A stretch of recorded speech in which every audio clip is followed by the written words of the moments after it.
Welcome back. Now, this past Friday, the NBC wrapped up an extraordinary exercise in its programming, the GMN Holiday Edition. Now, this month-long broadcasting exercise was carried out through the TV News and Current Affairs Department, where the Television Current Affairs Desk continued with broadcasting of the flagship breakfast program, Good Morning Namibia, through the holiday from satellite studios in Oshakati and Swakopmund. Now, to tell us more about this and further developments here at the Namibian Broadcasting Corporation is the Director-General of the Corporation, that's Mr. Stanley Similo. Mr. Similo, very good morning to you and thank you so much for being here this morning. Good morning, sir, and a very warm welcome. Yes. And thank you for having me here, and Happy New Year. Happy New Year to you too, sir. Wishing you a very successful year ahead here. Firstly, Mr. DG, we of course saw Good Morning Namibia broadcast throughout the December holiday for the festive season. To what do the viewers owe this special treatment, so to say? Yeah, look, it's been part of the plan, because the tradition has always been that when it's the festive season, yes, then we normally do scale down with operations so that we can allow the staff that has been working throughout the year also just to take a break, yeah, and be with their families. But on the other hand, what we've seen is what has transpired in the past is that it's especially during this time of the season that people want things to be happening. So we already in June discussed at level of executive management, and agreed that, look, we will have to find a way through which we can actually expand and keep the broadcast so that we can keep people informed. Yes. That naturally then denoted that we had to identify areas from where we would do this broadcast.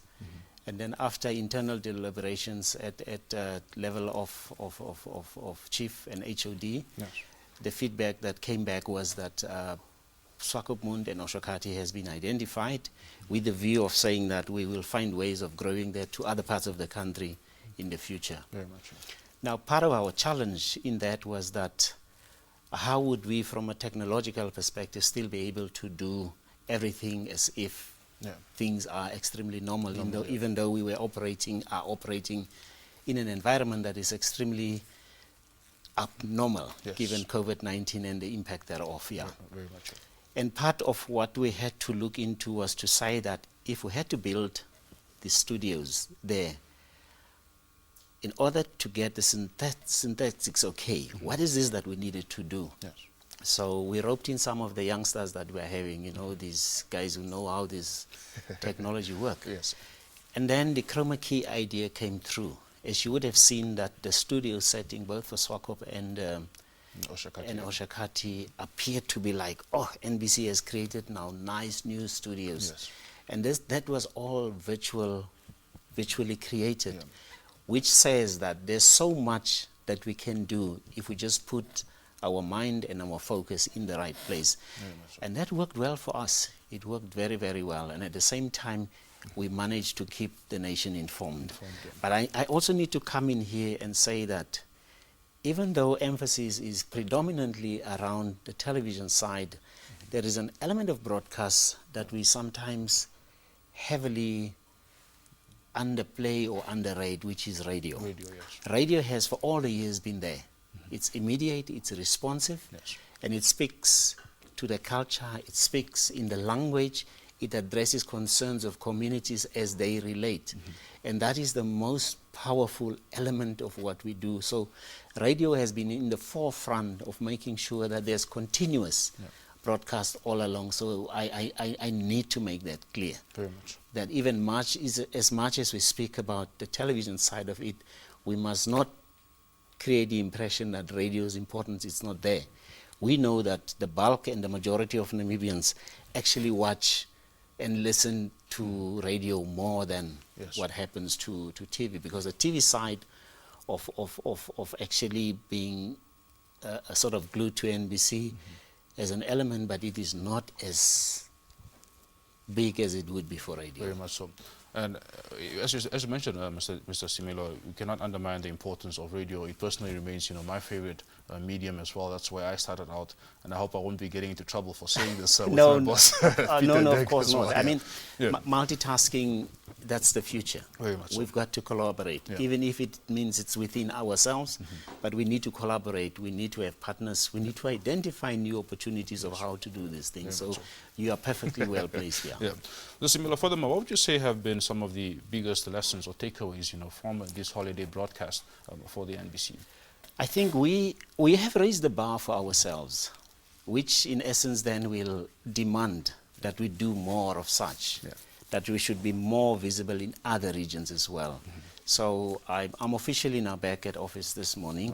So it means then a robust discussion will now ensue to say that we've got to find ways of taking the success of the festive season broadcast and mirror it to other areas as well throughout the year. Because our build-up for the television side is actually to move towards a 24-hour news type of broadcast, where we must have daily updates that are running all along. The clock, And we have seen now that in terms of systems, we do not really need that much.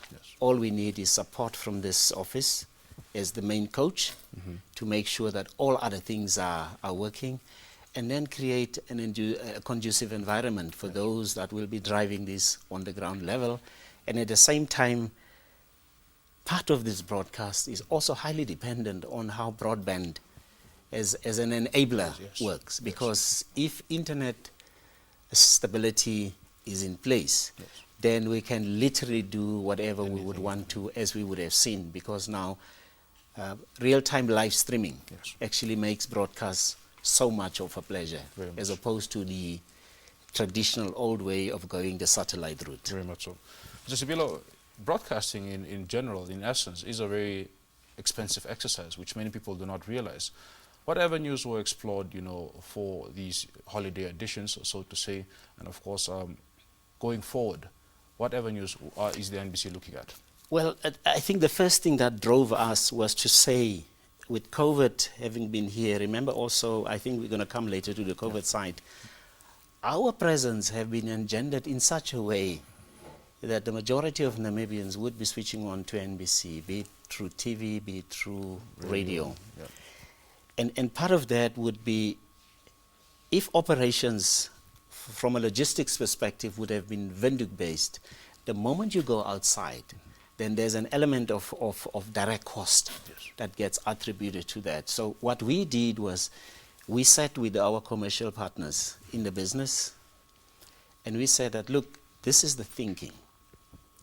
If we have to go, this is the cost that it will entail, because it's accommodation, it's renting of space, it's also all the things that goes with that. We said, is there a way in which you guys can discuss with our commercial partners and see how we can set off the cost?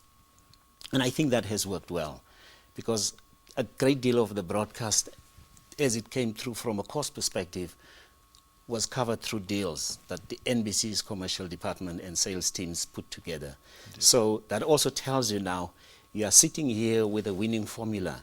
If applied correctly, one can actually have this running throughout the country with less of problems, because the only challenges I'm saying would be broadband connectivity, because you need high-speed data to be able to transmit real-time broadcast. Because if we look at infusions like your Zooms and your Skypes, if the internet connectivity is not stable enough, from a viewer's perspective, it might create the impression that it's technically bad. But it's a dependent aspect of our business that we do not have full control over. And even if you look internationally, these things happen, even with the biggest of the biggest. Agencies, yes, very much so. Speaking of money matters, Mr. Similo, and I'm sorry to divert, from it's fine. From the initial interview. Of course, we know that there has been some disputes over the performance bonuses that has been given to management. We've seen some of the reports in newspapers as well. We've seen the NBC clarify some of these matters, but there still seems to be, a bit of confusion around. Perhaps for the sake of our viewers, you can put this into perspective. Yeah, look, transparency and openness, honesty in these things is key, because these issues, they link themselves to governance. Let me contextualize. In NBC, in terms of staffing and everything, we have a group which is more than 95% of staff that have guaranteed earnings that would include a 13-check bonus and a notch increase. And that group, it doesn't matter what happens, contractually, each and every year, we need to make sure that we compensate them as per the contractual agreements. Yeah. Now, if I just come to the issue of bonus, you can term it whatever way you would want to. Yes. For this group alone, for the past 5 years, we have expended 47.6 million, which gives you an annual bonus increase of about 9.5 million for that 95% plus of the staff. Yeah. And they don't have much of a risk. Their jobs are guaranteed, their contracts end when they retire. There's absolutely no risk. And then you have the smaller group who took on 5-year contracts. That group is not guaranteed on anything. If the contract expires in 5 years, it typically means that they might be without a job, unless if they excel and are great in what they are doing. I happen to be one of those. As you know, my contract ended in September. But again, I was asked to lead again for the next 5 years. Yeah. So not even in this current financial year, since I came, on the table was already that, look, we are the incentivized staff element of the NBC. We've been seeing others receiving 13 checks, bonuses, notch increases annually. We are part of the team. We are performing as well as we do, and things have improved. Yeah. How come we are not taken care of? So even from previous board up to the new board that came on board now, these matters have been tabled. As you know, they have issues of governance. Those types of payments must go through structures that are recognized, that would make sure that you are not found wanting when it gets to actually approving this. So as a process that has been running, in the second half of this year, the financial year, sorry, if I'm saying this year, I'm referring to not the calendar year, but the financial year. This was tabled, and it was referred to the necessary platform within the structures that's sort of like, that's managing the governance thereof. And the idea around it was to say that for the past 4.5 years, the NBC financially from own revenue has shown a growth pattern which is unprecedented. Unprecedented. We used to make about own revenue about 83 million per annum. We grew that revenue with more than 20%, from 83 million to about 105 and even more.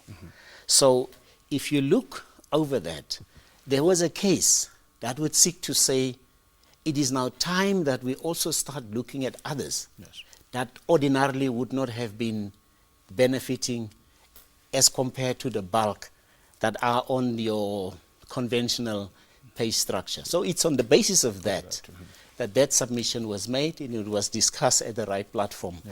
So when we speak 5.4 million, if you take it over a period of 5 years, I think it equates to just over 1 million per annum, compared to 9.5 million against the 47.6 million. So when we compare, is it a matter of apples against apples, or how it is? But if these things are not put into context, it might create the wrong impression, as has been now in the media. And I think one of the bones of contention within this matter is that it was done in secrecy. No, absolutely not. I mean, will I have to go now and tell everybody that I have paid Jonas a 13th check and a notch for this, for so much? There's also an element of confidentiality in this. But within the organization, we did issue a statement clearly stating how these payments were done. And also, when you look at the outcry from a public perspective, it's like this entity is a bleeding entity. Well, it's a bleeding entity, it's a non-commercial entity. Talk to me about SOEs that are commercial, and yet they get bailouts on an annual basis. This being a non-commercial entity, it generates more than 100 million. What do we say about that? Yeah. There has to be recognition for how things are going. There has to be recognition for those that are working here. Yeah. There has to be recognition that, yes, efforts are being made to make things work as well.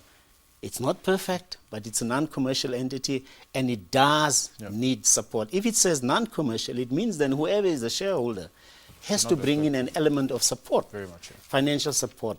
For the first time again, in about seven years, this current financial year is the very first financial year where the required amount from a subsidy came through to the NBC. You will also know that we did not complain about there's no medical aid is not up to date, and all of that. And when these things are coming through, people equate that monies are disappearing or monies are stolen. There's no such. There's no such. It's a matter of, is the entity properly capitalized? And I'm going to go back to what I was saying. As a non-commercial entity, there has to be recognition for the revenue that gets generated of more than 100 million. There are SOEs, maybe in the public sector, where people sit at home. True. More than 100 million gets spent on them. And now you want to come and attack an entity that is doing its best? No, I don't think that's to be fair. self-sustainable indeed. Yes. Mr. Similo, unfortunately, we are pressed for time. Any final remarks from you this morning, just briefly? Yeah?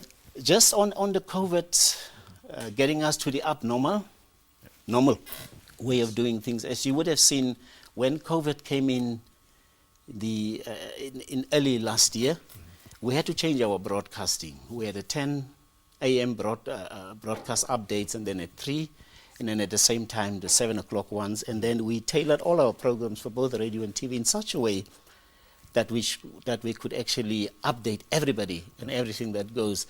And that has changed the dynamic of how we are doing things, and that will not, I don't think it will change. We can't go back to what it was before that. So for us now, as we were discussing the broadcast, the way it's moving forward, these are some of the things that we will have to make sure that we move forward. And we have very young people here, and they must be given a chance. Let them come in, let them lead, let them show us what type of technologies that we should use. If we do that, and our shareholders behind us, supporting us, I don't see things going wrong. Mr. Similo, thank you so much for being here this morning and just reflecting on the GMN Holiday Edition, as well as clarifying some of the matters pertaining to the NBC area. I'm very happy. I think you guys as well, you had a field time. I saw some of you were on leave. We had youngsters coming in to come and assist, and it just shows again the depth of what we have. That is what we must explore, because this is a people-driven entity. If that side of the NBC is not taken care of, forget about broadcast. And this applies to both radio and television. As well as social media. Of course, of course. Thank you so much for being here this morning, sir. Thank you. There you have it, NBC Director-General Stanley Similo just speaking to us there, reflecting on the holiday edition or holiday broadcasting of the NBC, as well as some of the matters pertaining to the bonuses, as you may have seen, of course, in the mainstream media. And also just saying that, of course, the way forward is for the NBC to continue becoming a self-sustainable entity, and also looking at, of course, roping in and trying to expand how the NBC broadcasts and informs the nation. Do stay with us.